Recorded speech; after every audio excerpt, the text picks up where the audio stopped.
Sí, vamos con nuestro primer invitado de la noche. Él es el doctor Luis González Posada, abogado y político. Y vamos a ver el tema de la coyuntura. Doctor González Posada, muy buenas noches. Le saluda Mercedes Morocho de Plaza de Estribo. Como siempre, Mercedes, un qué placer gusto tenerlo saludarla. acá. ¿Cómo está? Ahí estamos. Bueno, Y doctora, no, así estamos preocupados todos con estas opiniones divididas acerca de lo que está ocurriendo en la coyuntura nacional y sobre el voto de confianza de este nuevo gabinete. ¿Usted qué opina, doctor? ¿Cómo le dará el voto de confianza? ¿Se ha renovado realmente el gabinete o es que continuamos tal como algún sector de la población manifiesta, que las cosas no iban bien? bueno, yo creo que todos estamos confundidos, desconcertados, abatidos y temerosos por lo que hemos visto en estos 2 primeros meses de gobierno. Desde mi punto de vista, lo que sucede es que estamos frente a un régimen, a un gobierno fallido, en el sentido de que no tiene un programa coherente, una línea de acción, y lo conforman representantes de los sectores más variados de la izquierda, en todos sus extremos, desde aquellos que han estado vinculados a actos de violencia con el terrorismo, otros que han sido apologistas, gente relacionada a los cocaleros, hasta gente de izquierda, digamos, racional, como podemos decir del ministro de Salud, o el de Justicia, o el de Economía. De tal manera que no hay una sola línea ideológica, y eso tiene un origen. Y el origen es que el señor Castillo, él ha llegado a la presidencia gracias a Perú Libre. Si no, estaría de profesor en Chota. Hay que decirlo claramente.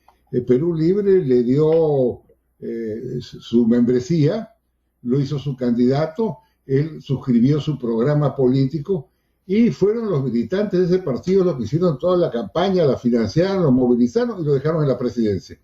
Entonces, cuando yo escucho a Cerrón protestar por esa marginación, bueno, yo le digo con toda franqueza, tiene bastante razón, porque Castillo no nació del aire, es un producto del partido político Perú Libre, con cual naturalmente discrepo en sus propuestas, pero hablo una realidad. Entonces hoy día estamos en algo peor. Este gobierno fallido, que tiene esas características, tampoco cuenta ya con bancada parlamentaria. Hasta donde sabemos hay 2 o 3 grupos, la mayoría de ese partido dice que no le va a dar el voto de confianza al gabinete. Entonces realmente no sabemos qué vamos a hacer, no sabemos dónde vamos. Todos ellos tienen un mensaje confuso, tocan las puertas desesperadamente para una asamblea constituyente que saben legalmente es imposible que se convoque por vía directa. Usted puede firmar 70.000 personas, 20.000, 1 millón o 10 millones de personas, un planillón, pero eso va al Congreso, y el Congreso lo resolverá de acuerdo a los mecanismos ya establecidos. Pero se ha creado la sensación de que está en una batalla política. Yo he escuchado decir que para que termine la corrupción y la pobreza hay que dar una nueva constitución, y eso es absolutamente falso. Entonces, vivimos pues en este mundo tan confuso que realmente, Mercedes, es difícil hacer un análisis serio y coherente sobre la incoherencia que estamos viendo. Y agregarlo algo más. Hoy día, el gobierno de Castillo ha designado embajador del Perú ante el gobierno de Nicolás Maduro al señor Richard Rojas. El señor Rojas, debemos recordarlo, fue observado, fue bloqueado, no se le dio el placer en Panamá por una serie de observaciones que se le hicieron, ¿no? Y lo rechazaron. Entonces, a pesar de ese rechazo, ahora lo proponen y lo han aceptado como embajador en Venezuela. Yo quiero sobre este punto solamente decir lo siguiente. Un presidente tiene la potestad de nombrar un embajador porque así lo señala la Constitución, pero la ley de servicio diplomático es muy clara. En su disposición, primera disposición complementaria, señala que hay 20% de embajadores políticos, ¿no es cierto? pero que estos para ocupar un cargo tienen que tener, dice así, capacidad y versación comprobada y haber prestado o prestar servicios destacados a la nación. Esto quiere decir que usted puede nombrar un político, claro, pero este político debe estar calificado profesionalmente y debe ser una persona respetada y acreditada por los servicios que ha prestado al país. No se puede nombrar a cualquier persona. Y se ha nombrado a este señor Rojas, que tiene pues la observación de que está investigado por los casos que usted conoce, pero han dado el pase y lo han enviado a Venezuela, y esa es responsabilidad no solamente del presidente Castillo, sino del canciller, que no es un hombre de paja, que conoce muy bien la ley del servicio diplomático, que sabe cuáles son los requisitos que se piden para designar un embajador político y simplemente lo ha dejado pasar. Entonces estamos ante esta situación y dolidos de verdad, créame Mercedes, porque estamos reconociendo a un gobierno conducido dictatorialmente por una persona denunciada por crímenes de lesa humanidad, por asesinatos, torturas, violaciones a los derechos humanos, no solo por las Naciones Unidas, sino por la Organización de Estados Americanos y la Comunidad Europea. Estamos asociándonos a un gobierno de esa naturaleza, y eso es muy penoso para la diplomacia y para la democracia del Perú. Doctor González Posada, vemos a diario este enfrentamiento que ya es cada vez más notorio tanto entre el actual presidente Pedro Castillo con Vladimir Cerrón. Y el día de hoy, por ejemplo, el Tribunal Constitucional ha rechazado el recurso para anular la sentencia de Vladimir Cerrón. ¿Usted cree que, como usted dice, ¿no? Pedro Castillo no es que salió a la palestra él solo, es decir, lo llevó Perú Libre, y entre ellos debería haber quizás un consenso para poder, en cierto modo, llevar las aguas bueno, tener tranquilidad, ¿no? Para que se pueda gobernar, porque estamos hablando de que hace poco ha asumido la presidencia de la República y en este instante el nivel de aprobación es muy bajo ya. Mire, con instituciones muy frágiles, un ministerio público cuestionado sistemáticamente. Hay mucha gente que, la policía, por ejemplo, detiene a delincuentes, los pone a disposición de la fiscalía y los dejan en libertad. Yo he escuchado ayer, anteayer, quejarse a los propios oficiales jefes de la policía señalando eso. Nosotros hacemos un gran esfuerzo, hasta exponemos la vida, capturamos a delincuentes que hemos detenido 2 o 3 veces y vuelven a salir y vuelven a delinquir, generando un gran peligro a la ciudadanía. Vemos también docenas de casos escandalosos de altas autoridades que han sido denunciadas, que hasta ahora no se resuelven, no hay juicios. Entonces, todo está inestable, precario, y evidentemente todo eso es muy malo para un país como el nuestro, golpeado por la pandemia, que no tiene estabilidad en sus instituciones y que necesita recuperar su economía a una velocidad muy acelerada. A eso pues se suma lo que usted sabe, Mercedes, hay un altísimo índice de criminalidad, de violencia, de inseguridad. Ver todos los días que sicarios matan a 2 o 3 personas, y es algo que antes hubiera sido un escándalo nacional, pero es algo que hoy día es rutinario. Entonces, todas estas cosas están ocurriendo, no hay una respuesta del gobierno en materia de seguridad ciudadana, pero sí hay estos pleititos internos entre ellos, que nos importan. Castillo se pelea con Cerrón, Cerrón se pelea con Castillo, uno amenaza al otro. Oiga, ¿dónde estamos? Este es su país. Este no es un club de amigos donde se pueden reunir a tomar unas copas y pelearse. El destino de todo nuestro país está en manos de ellos. Una situación complicada. Una situación bastante penosa, doctor. Como usted bien lo comenta, la inseguridad ciudadana ha crecido a tal punto que todos los días vemos a señoras adultas mayores que hoy en día son asaltadas y que les rompen la cabeza. ¿Qué necesidad? O sea, sabemos que hay una inseguridad, pero ¿por qué tal nivel de agresión? O sea, bueno, algunos reciben un balazo y otros señores mayores. Yo he visto ya y sé de varios casos de personas que le están rompiendo la cabeza al doctor González Posada con la cacha del revólver. Y han, digamos, entregó todos sus bienes. Entonces, ¿qué necesidad de seguir golpeándolos?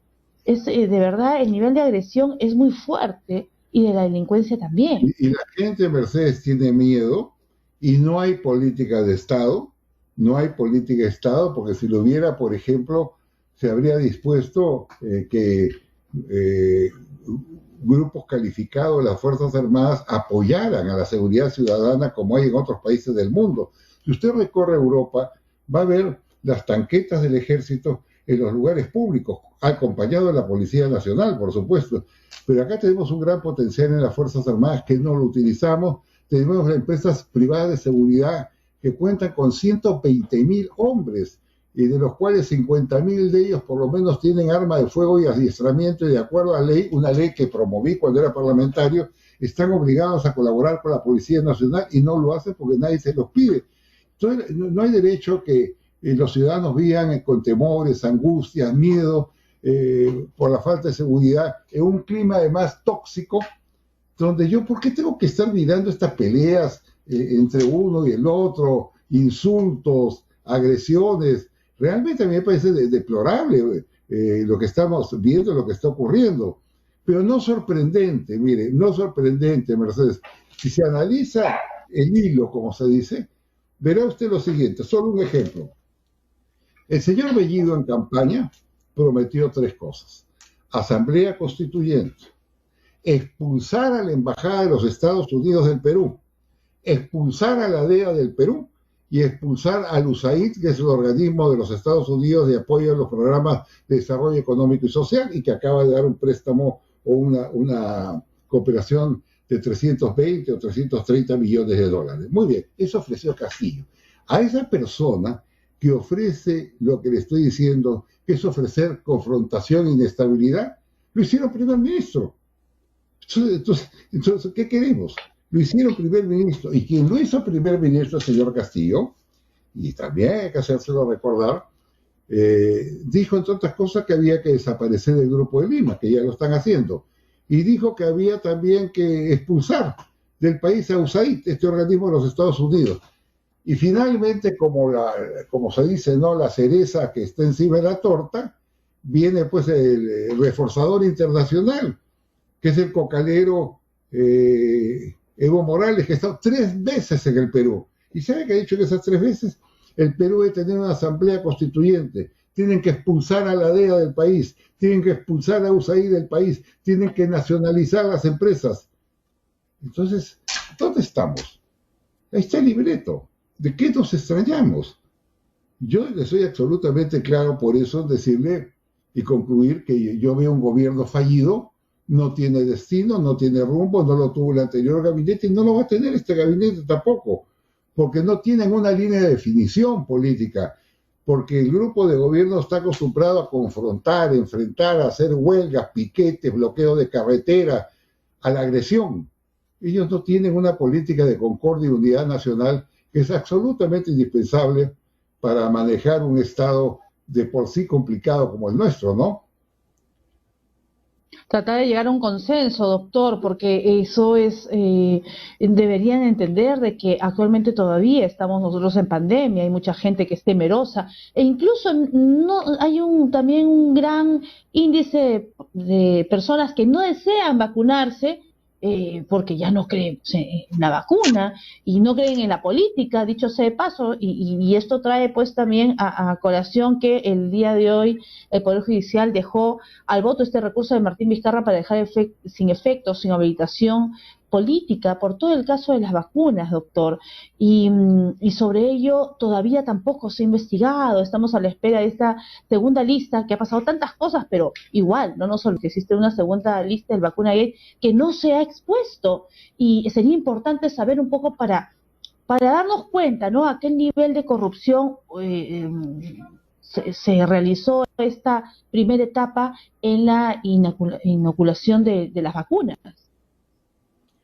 Bueno, que es un tema que no lo han aclarado hasta el día de hoy, ¿no? Se hicieron compras inútiles de pruebas rápidas, inservibles. Hubo un retraso alarmante, escandaloso en la adquisición de vacunas. Se lo digo por lo siguiente. La Embajada del Perú en Estados Unidos, eso tengo conocimiento directo, trabajó muy bien para la adquisición de las vacunas Pfizer. O sea, lo que hizo la Embajada fue tomar contacto con la empresa, conseguir el protocolo, el precio, el monto, la cantidad y enviarlo al gobierno del Perú para que lo aprueben, como lo aprobó Chile, como lo aprobó Colombia, como lo aprobó Ecuador. Resulta que el señor Vizcarra no lo aprobó.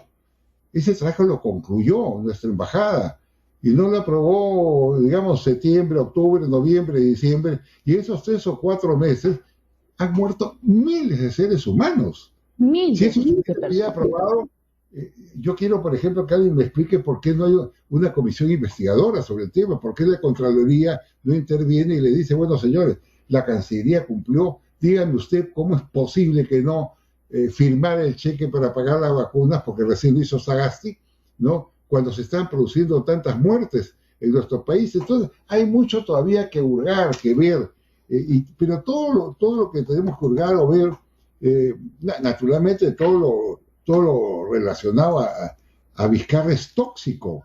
El tipo sigue insistiendo que quiere ser parlamentario, con sus picardías y irregularidades, un hombre que ha hecho un daño inmenso al país, a sus instituciones. Irreparable, doctor. Y sigue moviéndose y desplazándose. 2000 hogares afectados, ¿no?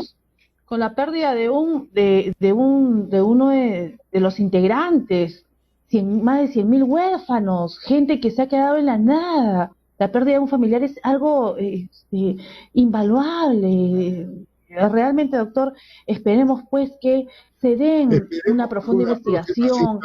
Tengamos una noticia mejor, ¿no? Porque yo veo esto muy oscuro, enredado, con un gobierno fallido, ahora ya sin bancada parlamentaria, y sabe Dios lo que pasará. Este es, como decía, un barco que usted lo ve moviéndose en un mar encrespado, pero de repente ve que no hay capitán, que no hay tripulación, que no saben a dónde va a ir. Entonces un barco así puede encallarse, y el problema es que si se encalla, nos engañamos los 33 o 34 millones de peruanos. Ese es el problema.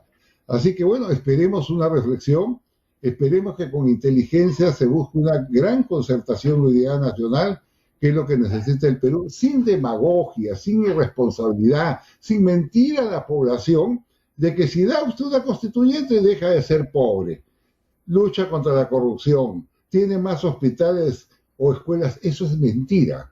No solamente es ilegal, esa asamblea es mentira, es engañar a la gente. De tal manera que todos tenemos desde nuestro punto de vista que contribuir a una labor cívica, y yo por lo menos lo que hago, yo no soy candidato a nada, no voy a ser candidato a nada. Yo renuncié a toda candidatura la última vez que fui electo, no me presenté más, que fue el 2011, pero creo que mi deber como ciudadano es expresar mis puntos de vista y hacer sonar las alarmas en lo que está ocurriendo y que podría ser muchísimo más grave si no se toman medidas a tiempo. Doctor González Posada, agradecemos mucho la entrevista de esta noche, por los minutos y por el análisis que ha hecho acerca de toda la coyuntura nacional. Muy buenas noches. Muchas gracias. Buenas noches.